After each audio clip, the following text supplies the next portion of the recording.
nakabalik na talaga yung patron. Paano? Sino magbabalik nandito? Hindi ko rin alam. Si Atoy! Si Atoy!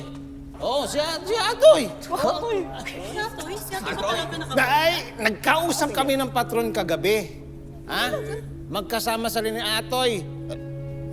Ganun sila ka-close. Ito, si Nestor, lasing na naman to. Nestor, lasing ka na naman. Ikaw, di ka talaga nagyayaya, ah. Ito, tamang simbahan na ba? Dito talaga? Close! Sigurado ka ba na si Atoy ang nagbalik nandito? Hoy, hindi siya. Naunang dumating ang patron sa kanya kagabi. Oo.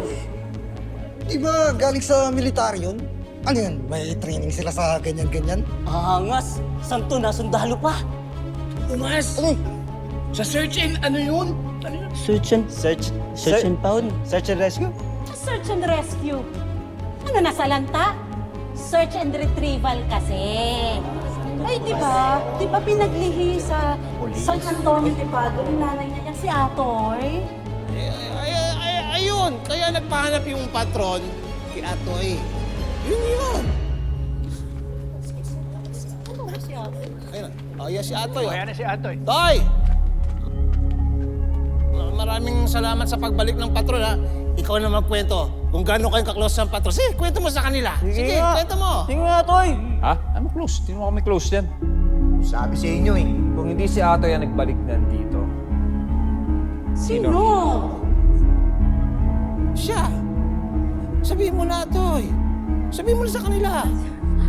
Sandali nga, ah. Sige, ha? Kay Nestor na ang pusta ko.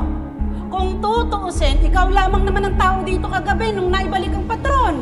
Ay, umamin ka na lang kaya.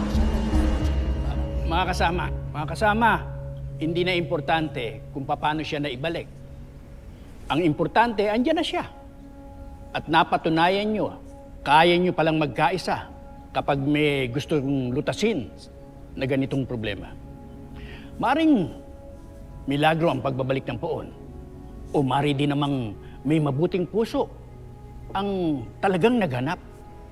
O mari din namang sa inyong pananatili at sa inyong pag-iisa ay napanatili ninyo ang paniniwala sa isa't isa at sa Panginoon. Mabuhay ang mga taga-barangay Tabang Lumay!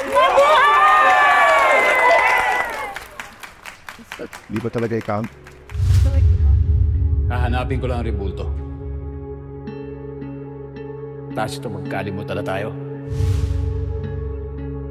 Wala na siyang aantayin. Malapit na rin ako umalis. Basta, salamat sa nagbalik ng patron at dun sa nagnakaw kay San Antonio de Padua, naku, hindi siya pagpapalain.